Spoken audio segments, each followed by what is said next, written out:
And you're the reason Donald Trump is a defeated former president.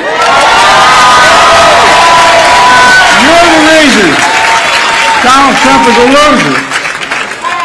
And you're the reason we're going to win and beat him again.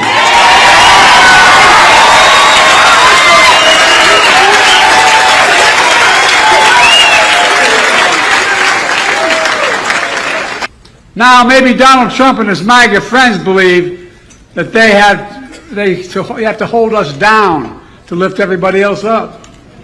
Just think back to the mess Donald Trump left this country in. A deadly pandemic, economic freefall, a violent insurrection. Trump talks about putting checks in pockets, but in 2021, as soon as I came to office, I was the guy who sent every one of you those $1,400 checks. On top of that, I sent those $300 checks per child, per family, per month for hard-working families. When Trump pushed black small business to the back of the line in the pandemic funding, I moved it to the front of the line. Folks, the bottom line is our economy has grown more in the last 6 months than it ever did at any point in Trump's entire 4 years in office. Trump's $2 trillion tax cut when he was president benefited the super wealthy, but the Republicans blocked us. I look at veterans completely differently than Donald Trump. Think about this, especially here in South Carolina, a proud military state.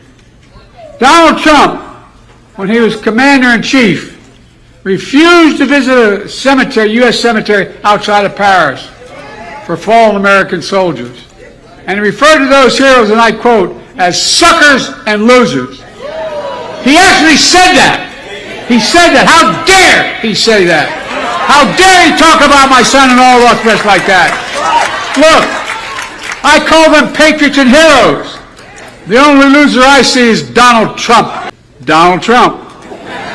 Did you see what he recently said about that he wants to see the economy crash this year? A sitting president. As he say in my faith, bless me, Father, for, I mean, come on, man.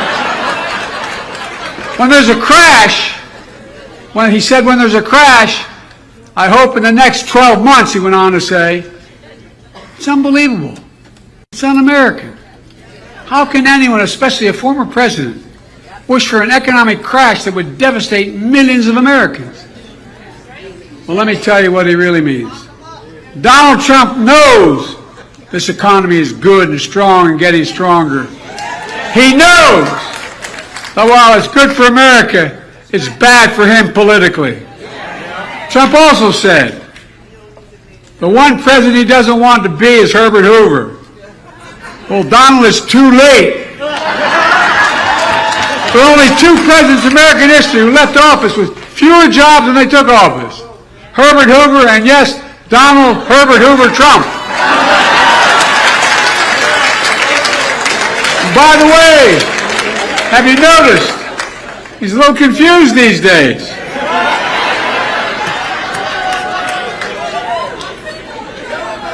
He apparently can't tell the difference between Nikki Haley and Nancy Pelosi. I want you to imagine the future nightmare if Trump's back in office. I'm serious. Given the nightmare when he was in office, you know what is likely to come.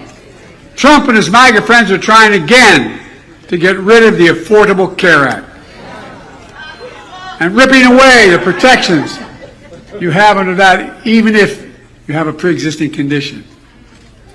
I won't let that happen. Instead of saving Social Security for working people in the middle class, although he said he wanted to get rid of it or change it, cut it drastically, he now said he's for it, but guess what? Trump and his MAGA friends will give another massive tax break to the super wealthy and the biggest corporations. I won't let that happen. I know this. Trump and his MAGA friends are determined to take away your freedoms, like the freedom to vote. Trump brags about taking away a woman's freedom to choose.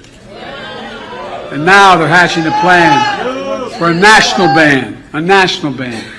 I won't let that happen. Are you with me? I said there are extreme and dangerous forces at work in this country, dividing us, not uniting us.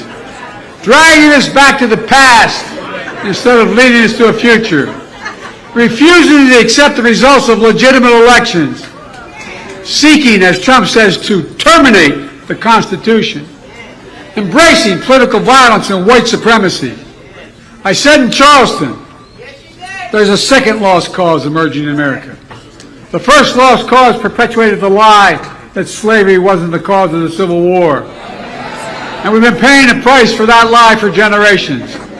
The second lost cause is Trump's big lie that the 2020 election was stolen.